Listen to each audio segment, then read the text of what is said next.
মুখ্যমন্ত্রীর আদেশকে কলাপাতা বানিয়ে দক্ষিণ জেলাতে শুরু হলো নিগো বাণিজ্য। অনলাইনের যুগে কেউ টেন্ডার ড্রপ করলেই তার বাড়িতে গিয়ে হুমকি বা ধমক তো আছেই, সাথে রয়েছে শাসক দলের নাম ভাঙিয়ে রাজনৈতিক সন্ত্রাসের অভিযোগ। দক্ষিণ জেলায় রাজনৈতিক সন্ত্রাস দীর্ঘদিন ধরে বন্ধ থাকলেও আবারও নতুন করে শুরু করেছে একদল যুবক। এবার নতুন ত্রাস হিসেবে উঠে আসছে সুজন সরকারের নাম। তাকে সঙ্গ দিচ্ছে শঙ্কর পাল এবং অঞ্জু মগ সহ আরও বেশ কয়েকজন। শুধু নিগো বাণিজ্য নয়, বিরোধী দলের সদস্য দেখলেই বাড়িতে গিয়ে মারধর করছেন সুজন সরকার এবং তার দল। স্থানীয়দের অভিযোগ, মুখ্যমন্ত্রীর বারণ সত্ত্বেও তার নাম খারাপ করতে সুজন সরকার গোটা জেলা জুড়ে একের পর এক সন্ত্রাস করে যাচ্ছে। সব ঘটনায় সে সামনে না থাকলেও পেছন থেকে নেতৃত্ব দিচ্ছে সুজন। তার বিরুদ্ধে বহু বছর আগেও অপহরণের মামলা রয়েছে শান্তির বাজার থানায়। 1998 সাল বা 2000 সালে বেঙ্গল ভলেন্টিয়ার নামে একটি উগ্র মানসিকতার দল বানিয়ে মানুষের কাছ থেকে অর্থ উপার্জনের একমাত্র উপায় বের করেছিলেন সুজন সরকার। তৎসময় চন্দ্রজয় দেববর্মা নামে এক শিক্ষককে অপহরণ করে নিয়ে যাওয়ার সময় সুজন সরকার ও শঙ্কর পাল সহ মোট 3 জনকে আটক করেছিল পুলিশ। সুজন সরকারের বাড়ি শান্তির বাজার কাঞ্চননগর এলাকায়, শঙ্কর পালের বাড়ি কলসিতে এবং তাদের সাথে আরও একজন যিনি ছিলেন তিনি বর্তমানে মৃত। সেই সময় তাদের বিরুদ্ধে থানাতে মামলাও হয়েছিল।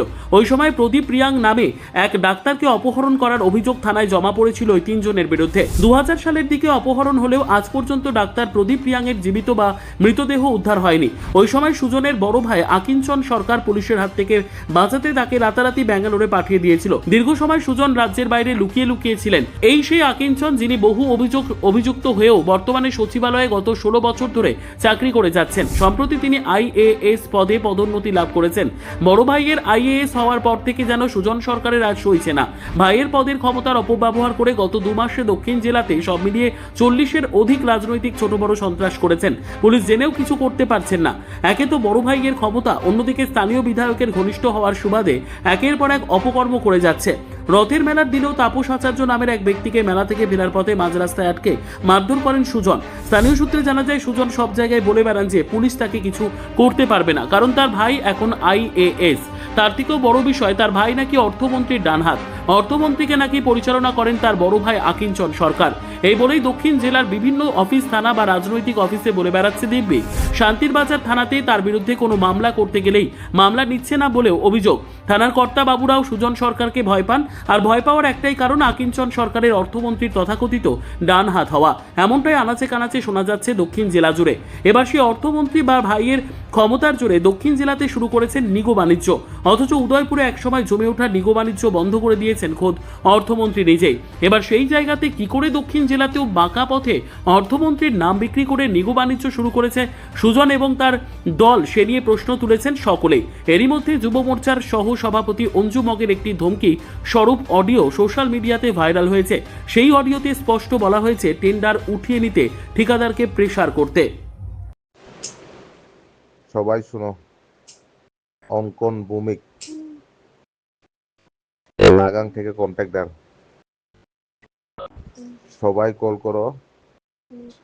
এখানে 400 মতন লোক আছে, সবাই একজন যাতে বাদ না হয়, সবাই কল করো। তাই না, একটাই কথা, ক্লিয়ার কথা বলে কো, কে ড্রপিং করছে না করছে জানি না, তুমি কাজটা উঠাও,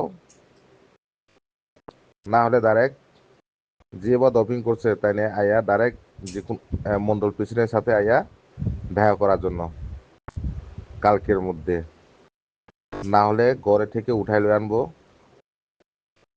তুমি থাকতে পারতো না। এই কথা সবাই কইবা, ক্লিয়ার কথা। কে ড্রপিং করছে না করছে জানি না, তোমার লাইসেন্স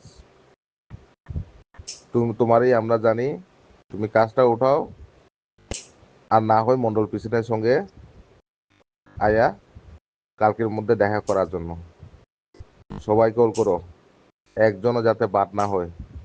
আজকে রাত সারা রাত্র, কালকে পুরা সকাল অবধি, যতক্ষণ পর্যন্ত সলিউশন না হয় সবাই কল করবেন। সবাই কল রেকর্ডিং রাখবা, তাদের সাথে কথা, আমরা কিন্তু কল রেকর্ডিং সবার সাথে দেখবো। ধন্যবাদ সবাইকে। ব্যুরো রিপোর্ট, দুরন্ত টিভি।